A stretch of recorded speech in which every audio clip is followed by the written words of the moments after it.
Imagine being the only guy in an entire school full of girls. Sounds like a dream, right? Yeah, not even close. Because at Motoshiro High, 359 girls treat you like a zoo exhibit. Your lunch gets stolen daily, and the one girl who actually has your back? She's the scariest delinquent in the building. This is Yankee JK Kuzuhana-chan.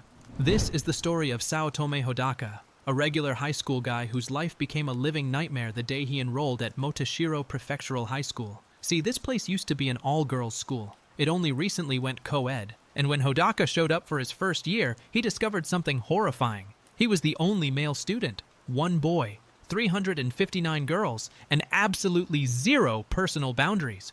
The bell rang, and Hodaka already didn't want to go to class. He was sitting in the bathroom, the boys' toilet, technically also labeled the staff toilet since he was the only guy in the building, when a group of girls barged in without a care in the world. He panicked and told them this was the boys' room. They laughed and said, "Who cares? It's mostly empty anyway." Asked if he was scared they'd see something. He bolted out of there like his life depended on it. Because at this school, it basically did. It had been less than 2 months since Hodaka entered this school, and he already wanted to quit. The girls treated him like a zoo animal. They thought everything he did was adorable or hilarious. They had zero concept of his privacy. And the worst part was, this school was the only affordable public school in the entire prefecture, so transferring wasn't an option. He was stuck. Some people might call being surrounded by girls a blessing. Hodaka called it a death sentence.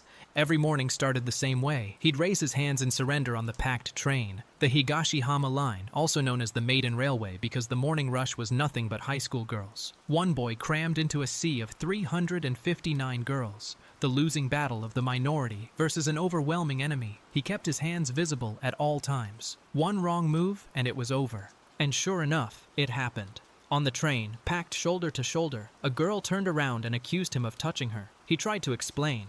Both his hands were holding his bag, but she didn't care. She screamed at him to stop lying and threatened to end him. The whole car was watching. He was dead. There was no winning this. One moment of carelessness in a crowd of girls, and they could turn him into a criminal without even trying. But then, someone stepped in. A voice cut through the chaos. A blonde girl with a flower in her hair, chewing on a lollipop, who told the girls to shut up and stop using cheap tricks to prey on people.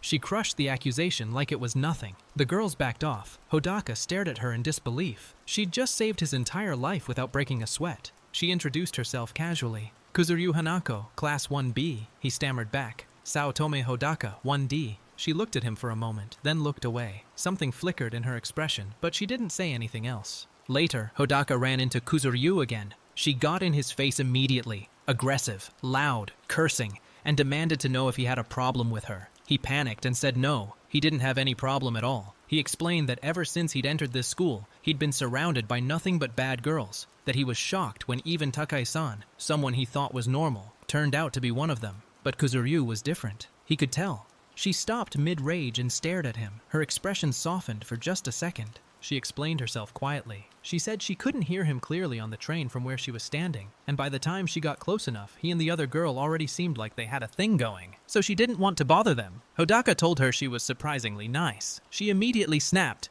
"What do you mean, surprisingly? She saved him, didn't she?" He flinched. Classic Kuzuryu. After the bell rang, Kuzuryu apologized for hitting him earlier. She'd punched him while trying to stop a fight. He told her it was fine, that everything worked out since the other girls got scared and ran off. They walked down the stairs together, and for the first time since he'd started school, Hodaka wasn't dreading the next hour. Then things got complicated again. A group of girls cornered a dark-haired girl named Kasumi and started filming her with a phone. They threatened to put the clip online unless she paid up. They told her she'd seen 4 more pairs of underwear, so that was an extra 50,000 yen on top of what she already owed. Kasumi begged them to stop. These girls were running an extortion racket inside the school, and nobody was doing anything about it. Hodaka refused to pay them and told them off. He wasn't giving them anything, and they'd shown him everything on their own. The lead girl leaned in close with dead eyes and asked if he was sure about that. Said she didn't mind telling everyone what a pervert he was, so his entire school life would be a living hell. Hodaka stood his ground and told her to do what she wanted. He'd been thinking about changing schools anyway.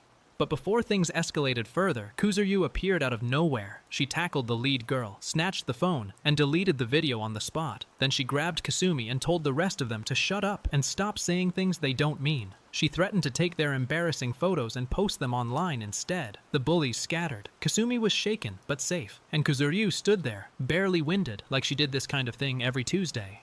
Afterward, Hodaka thought about what had just happened. He'd been ready to leave this school. He'd been planning to transfer, to give up, to just walk away from the nightmare. But then, he thought about Kuzuryu. The way she walked up those stairs ahead of him, told him to yell for her if anything like that ever happened again. In a school full of bad girls, she looked just like another one of them at first. But she was different, and from the way she carried herself, he could tell she wasn't a bad girl at all. And in that moment of weakness, staring at her back as she walked away, Hodaka made a decision. He wasn't leaving the school, not anymore. Meanwhile, the quiet girl, Take-san, caught his attention in a different way. She approached him in the hallway and asked about a committee meeting, suggested they meet on the rooftop during lunch break to talk it over. She was sweet, soft-spoken, and seemed completely genuine. Hodaka thanked her and said she'd saved him earlier when they accidentally walked in on each other during a changing period. She blushed and said it was their fault for not telling him. He apologized anyway, and she just stood there, smiling shyly, looking at him like nobody had ever been that considerate to her before. But here's the thing Hodaka didn't know yet. While Takaya-san looked like the perfect good girl on the surface, the other girls at school had a very different opinion of her. They called her a fake. And earlier that day, on the rooftop, she'd done something that left Hodaka completely confused. She'd lifted her skirt right in front of him.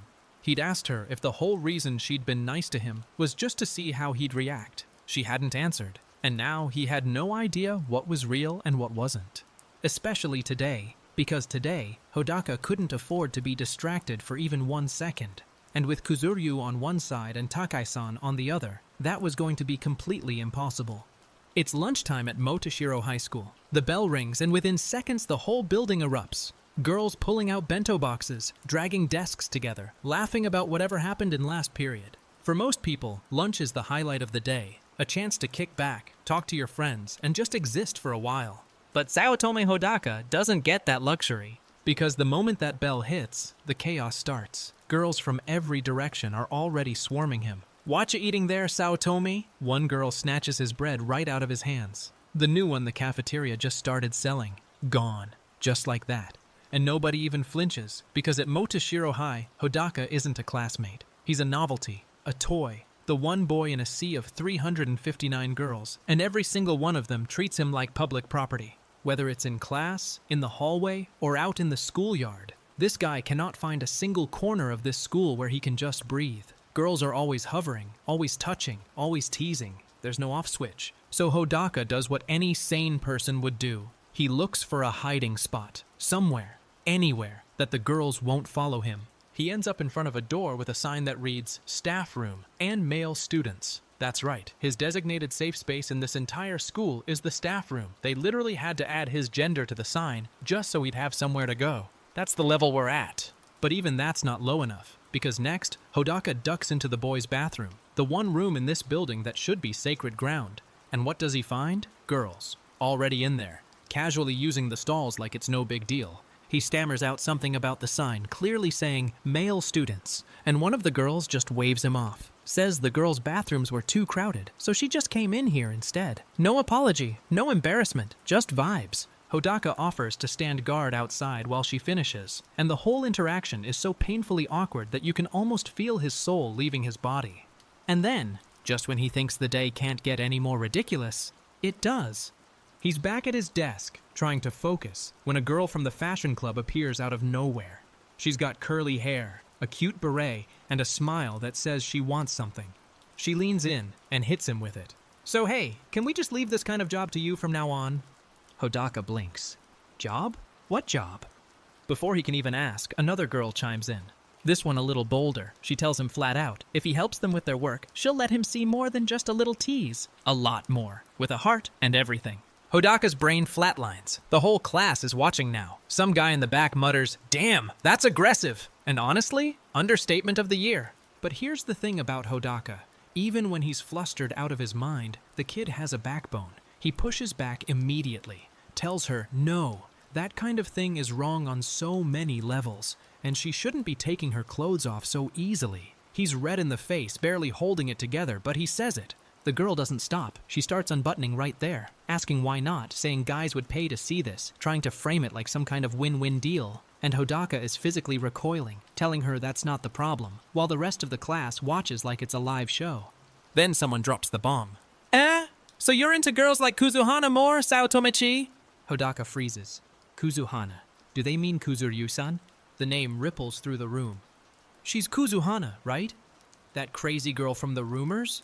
The whispers hit different now, because to everyone else in this school, Kuzuryu Hanako is just the wild delinquent, the girl who climbs trees, talks rough, and has a reputation that precedes her by about 3 hallways. But Hodaka knows something they don't. He's seen the version of her that isn't in the rumors, the one that grabbed his wrist on that train, the one that put herself between him and a false accusation without hesitating, the one that didn't ask for anything in return. He sits there quietly, thinking it over. Maybe he got the wrong idea about this place. Maybe not everyone here is as bad as he assumed. Maybe there's at least one person at Motoshiro High who actually sees him as a person and not a punchline. But then reality kicks back in. He still has work to finish, and today especially, he can't afford to be distracted, because Kuzuryu told him to come to her if he ever needed help, and he doesn't want to be a burden. If she gets into another fight because of him, that'd just make things worse. So he stays quiet, keeps his head down, and tries not to think about the fact that he can still picture exactly what happened earlier.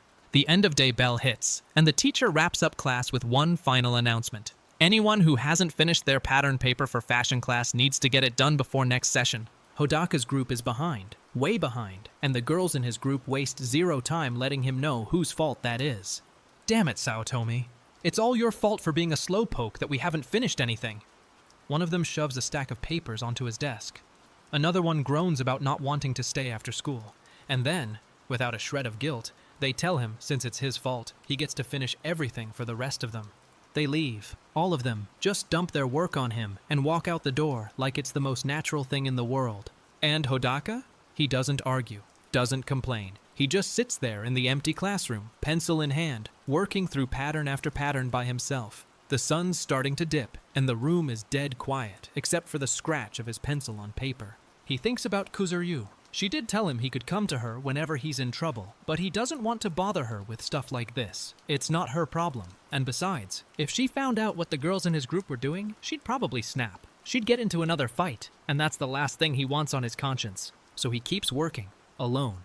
Then the classroom door slides open, and there she is, Kuzuryu Hanako, standing in the doorway with that signature scowl, hair slightly messy, one hand on her hip. She looks at him, looks at the pile of unfinished papers, and then hits him with, "Why didn't you tell me that sooner?" Hodaka blinks. Tell her what? Turns out the buttons on her uniform had come undone, and she's furious that he didn't say anything. He panics immediately, swears he didn't see anything. She doesn't believe him for a second, calls him a big perv, demands to know how the buttons all came off in the first place. Kuzuryu's answer? Oh, she was climbing a tree earlier, casually, like a normal person, and her buttons just popped off during the climb.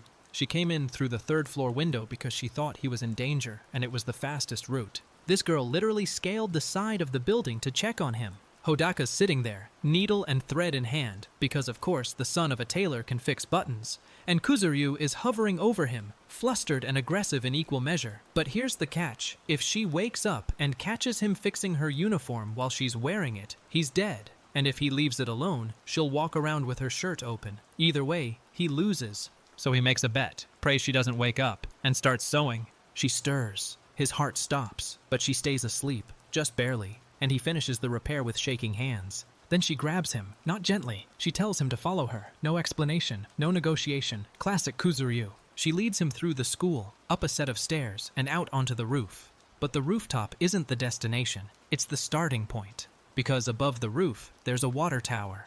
And to get up there, you have to climb a ladder that's way out of reach for a normal person. Hodaka takes one look and panics. Wait! That ladder is out of my reach. I can't climb it. I can't do it. I'd fall. Kuzuryu doesn't even blink. She tells him to climb the fence instead and come up from the other side. He looks at the fence, looks at the drop, looks back at her like she's insane. But she counts him off. 1, 2, and hauls him up. He barely makes it. Lands on the platform above the roof completely out of breath, genuinely believing he almost died. And then he looks up. The view stretches out in every direction, sky for miles. The whole town spread out below them like a painting. There's a beat-up chair, a blanket laid out on the metal grating, and absolute silence. No girls screaming, no one grabbing at him, no chaos. Just wind and sky and quiet. Kuzuryu tells him she always comes up here for lunch. The chair was already here the first time she found this spot. It's her place, the one corner of Motoshiro High that belongs to her and nobody else. She tells him he's welcome to come up here from now on.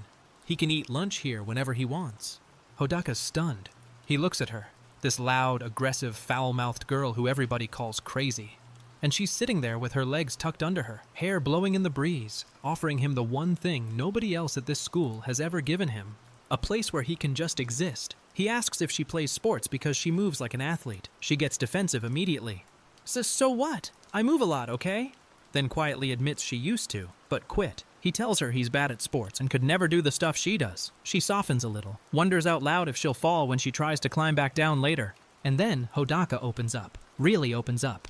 He tells her his family runs a tailor's shop, that he might have to inherit it someday, and that's part of why he chose Motoshiro, because it has a fashion class. He says things here have been way worse than he expected. Being the only guy in a school full of girls sounds like a dream on paper, but the reality is exhausting, humiliating, and lonely. But then he pauses, looks right at her. He tells her that at least he got to meet her, that if she hadn't helped him that day on the train, he would have already dropped out, and he means it. You can hear it in the way the words come out.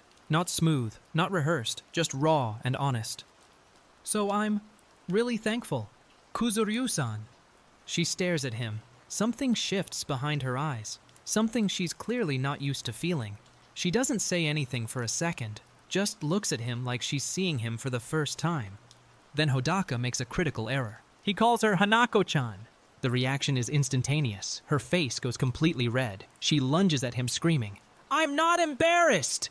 While he stammers that her face is literally bright red, she yells that it's not, that it's his fault for adding Chan out of nowhere, that she never said he could call her that.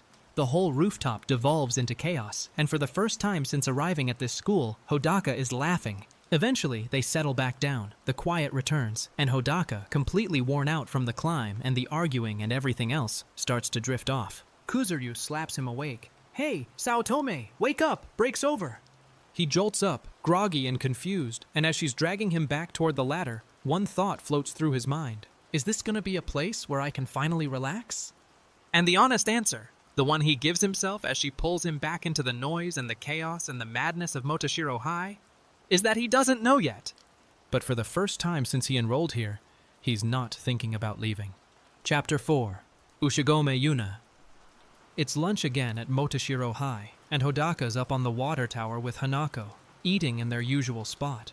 Things have settled into a routine. She eats, he eats, the wind blows, and for a few minutes a day, the world is quiet. But today, something's bugging him. He keeps spacing out. His mind keeps drifting back to things he shouldn't be thinking about. Wild images, stuff from the other day.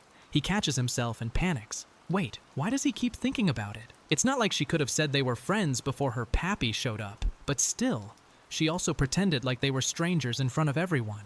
He shakes it off, looks over at Hanako, who's sipping a drink with zero awareness of his internal meltdown, and tries to say something. "Say, Hanako-chan, you and I..." He hesitates, then forces it out. "We're friends, right?" Hanako barely reacts, just keeps eating. "Dude, what's up? Lunch is nearly over." Before he can push the conversation further, a voice calls up from below. "Otome-chi, you up there?" Hodaka looks down. Standing at the base of the water tower is a girl he recognizes, Ushigome-san. She's from another class. Short hair and twin braids, sweet smile, soft voice. She asks if they can talk for a second. He tells Hanako he'll be right back and climbs down. And Hanako, sitting up there alone now, just slurps her drink with a look on her face that says she is not thrilled about this interruption. "What the hell?" she mutters. Down below, Ushigome apologizes for blanking him the day before, says she didn't mean to ignore him. She just thought it'd be really awkward if people found out she talks to guys from other schools. She asks him not to tell the teachers about it, says she knew she could trust him, and that it'd be annoying if the whole school found out.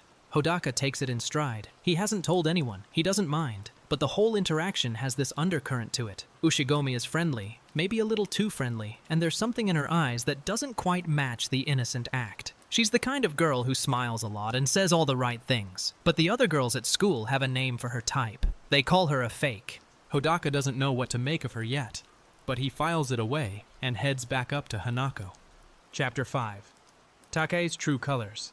It's PE day at Motoshiro High, Class 1D. The teacher blows the whistle and tells everyone to pair up for stretching. Every girl in the gym immediately grabs a partner, and Hodaka, the sole boy among 359 girls, is left standing in the middle of the floor like a traffic cone. He has no one to pair up with. That's just how it works here. One guy, no male friends, and none of the girls want to be the one who volunteers to stretch with the boy, because that's basically a public confession in this school. Then a quiet voice appears beside him. Saotome-kun, I don't have a partner either, so if you want, maybe we could pair up? It's Takae-san, the dark-haired girl from the class committee, soft-spoken, polite, the kind of girl who always seems to be smiling just a little too perfectly. Hodaka's guard is up, after the rooftop incident, where she lifted her skirt right in front of him out of nowhere. He told himself he can't trust women that easily anymore. She's acting like nothing happened, like the rooftop never existed. And that's almost scarier than if she'd been aggressive about it. But he needs a partner, so he agrees. They start stretching. Takae presses down on his back and comments that he's pretty stiff. Hodaka is trying very hard to focus on literally anything other than the girl currently leaning against him. The whole gym is watching, whispers everywhere. Then the scene shifts. After school, Hodaka's class has been assigned pool cleaning duty. And somehow, because this is Motoshiro High and nothing ever goes smoothly, all the girls immediately start splashing around instead of cleaning. Within minutes, it's a full-on water fight. Girls are soaked, laughing, running around in their wet uniforms, and Hodaka is just standing there with a brush, watching the chaos unfold. He sighs. I guess I'm the only one doing the cleaning in the end. Then Take appears. She's been scrubbing the pool floor this entire time, actually working. The two of them end up side by side, brushes in hand, and Hodaka realizes she's actually trying to compete with someone. She keeps glancing over at the other side of the pool, with this intensity in her eyes that doesn't match her usual gentle persona. He asks if she's okay. She looks at him with those big, earnest eyes and says, I'm not pretending, you know? I think the both of us can finish cleaning this pool if we work together. And then she adds, with a softness that catches him completely off guard, but if that's how you see me, then shall I show you? Before Hodaka can process what that means, a voice cuts through the noise like a blade. You really are shameless, ain't ya? Hanako, standing at the edge of the pool with a brush over her shoulder, looking down at Takai with an expression that could melt steel. She says she heard during lunch that his class would be cleaning the pool after school, so she came to help. And just like that, the tension goes nuclear. Takai and Hanako lock eyes. The air between them practically crackles. Two girls who couldn't be more different. One loud, rough, and honest to a fault. The other quiet, sweet, and hiding something behind every smile, both standing on opposite sides of Hodaka. Hodaka panics. Wait a minute! We'll never get anything done here if you start fighting now! He somehow convinces them to try working together, suggests they at least introduce themselves. The two girls reluctantly face each other, but neither one is backing down. They start scrubbing, and it immediately becomes a competition. Who can clean faster? Who can clean harder? The brush strokes get more and more aggressive until they're practically attacking the pool floor. Hodaka watches from the side, terrified. The two of them are so serious it's kinda scary. And then it escalates. Hanako snaps something. Takai fires back. They're going at it full intensity, splashing water everywhere, and in the chaos, Takai slips on the wet floor and crashes right into Hodaka. They both go down. Hanako tries to catch them, but the floor is too slippery. She falls too. It's a pile. A soaking wet, tangled pile of limbs and uniforms in the middle of the school pool. Some other girls who were supposed to be helping show up late and cheerfully ask, Sorry we took a while. Are you all done? They are not done. They are very much not done. The whole disaster ends with all three of them drenched, standing at the edge of the pool, clothes soaked through and completely see-through. The girls head off to change, and Hodaka is left alone, holding a brush, questioning every life decision that led him to this moment. Chapter 6. Two Girls, One Rumor. The next day, Hodaka walks into school and immediately knows something is wrong. Girls are whispering, staring at him, pointing. The rumor has spread. Overnight, the entire school heard that Saotome Hodaka was caught at the pool with two girls, both soaking wet, clothes clinging to their bodies, in what looked like a very compromising situation. Two girls at the same time? What a perv! One girl hisses as he walks past. And the worst part? The two girls involved, Hanako and Takae, don't even try to deny it. Hanako just shrugs it off when asked. What? We were just cleaning the pool. She says it with that flat, unbothered tone she always uses when she doesn't care what people think. I ain't got no reason to say anything else about it. Takae, meanwhile, leans into her friend with a sly smile and says, This is quite troubling to my status as an honor student, you know. Then, almost playfully, maybe he'll take responsibility and become my boyfriend. Hodaka is losing his mind. Why don't they care about that? And why do they look so happy about it? I don't get it. I will never understand the inner workings of a woman's mind. But underneath the comedy, something has shifted, because now Hodaka has two girls actively orbiting him, and they both know about each other. Hanako showed up to the pool specifically because she heard Takai's class would be there with him. Take offered to be his partner in PE, specifically because she wanted to be close to him. Neither one is being subtle about it anymore. And Hodaka, poor, overwhelmed, perpetually flustered Hodaka, is standing at the center of it all, barely keeping his head above water, literally and figuratively.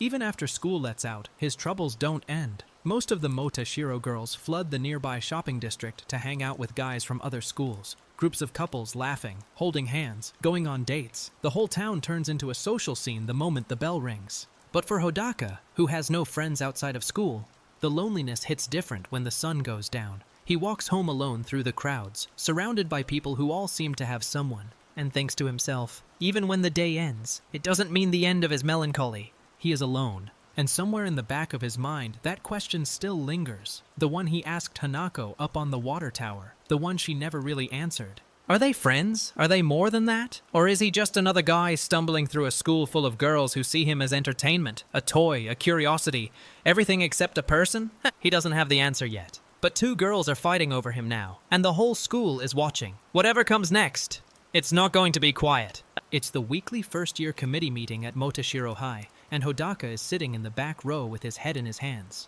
He can't focus. His mind keeps looping back to Ushigome-san, the girl with the twin braids who's been popping up around him more and more lately. He found out something about her, something that's eating at him. She's been going on dates with guys from other schools, not just hanging out, actual compensated dating. Older guys taking her to restaurants, buying her gifts, treating her like a girlfriend in exchange for her company. She told Hodaka it was no big deal, just wanted guys to take her out to eat nice stuff. She never thought anything bad would happen. But Hodaka can't let it go. She shouldn't be doing that, right? She really shouldn't. He keeps muttering it to himself during the meeting, unable to say it out loud, but unable to stop thinking it either.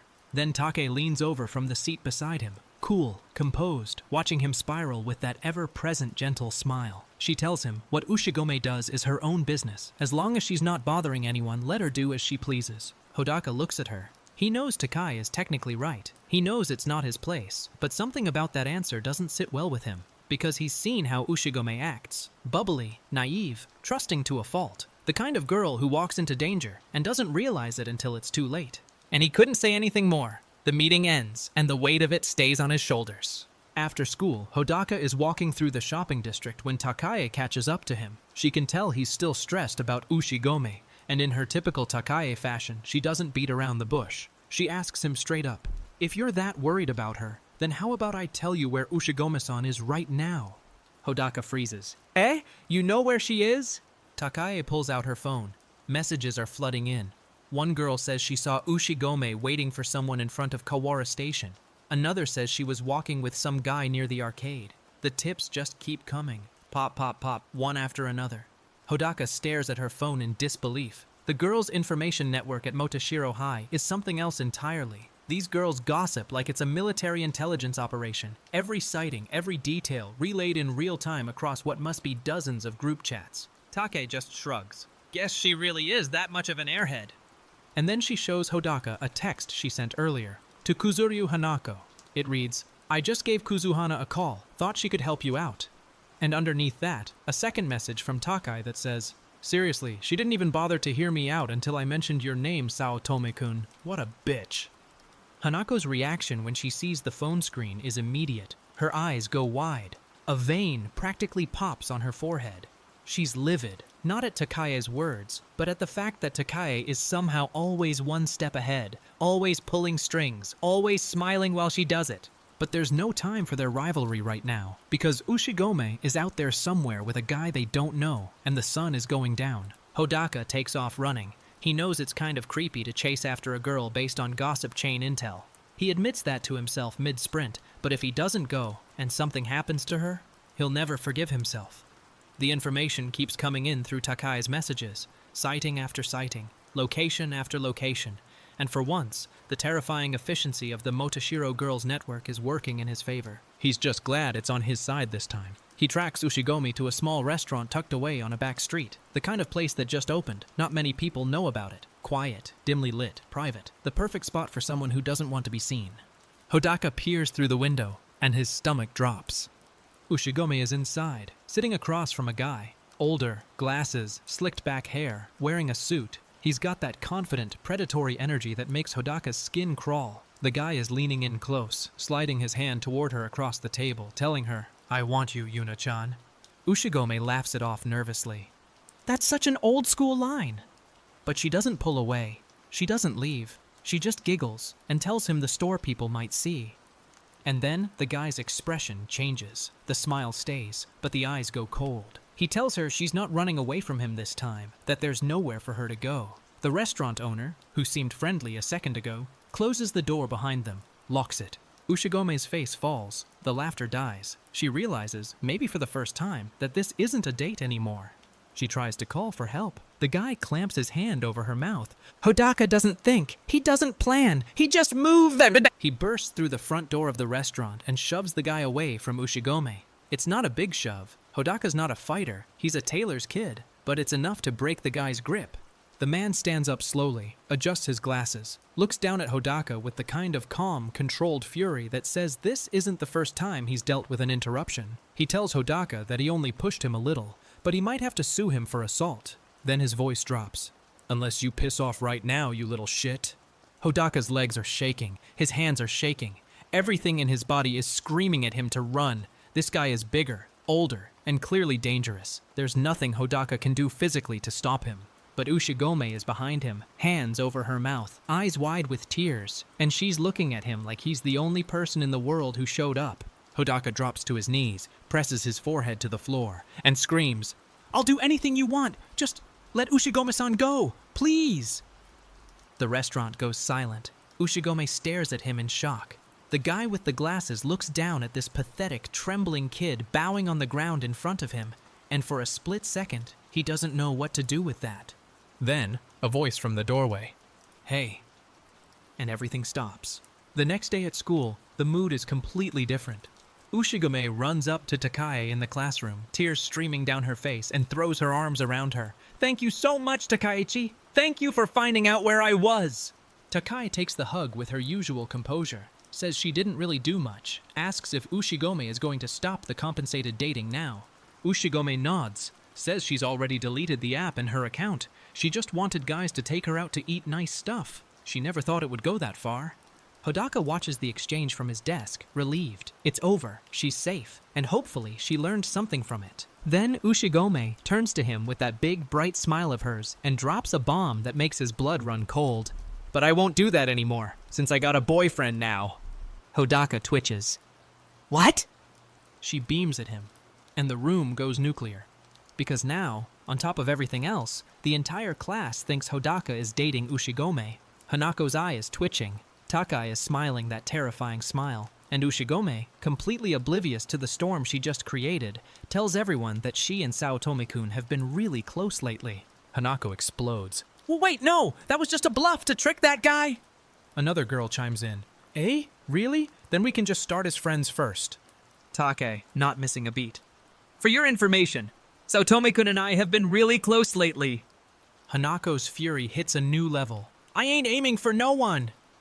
And Hodaka, standing in the middle of three girls who are all now publicly staking claims on him, with the entire first-year class watching, can only think one thing.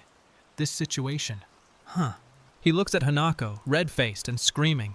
At Takai, calm and calculating. At Ushigome, smiling like a golden retriever who just knocked over a vase and doesn't understand why everyone's upset. Three girls, three completely different personalities, and every single one of them has decided, for very different reasons, that Saotome Hodaka is the most important guy in their world. The lone boy at Motashiro High didn't ask for any of this. He just wanted to learn fashion design and inherit his dad's tailor shop. But somewhere between the Maiden Railway, the water tower, the pool disaster, the rooftop, the restaurant rescue, and the 3 loudest girls in the entire school, his quiet little life became the most chaotic love triangle, no, love square, this school has ever seen. And it's only going to get worse from here.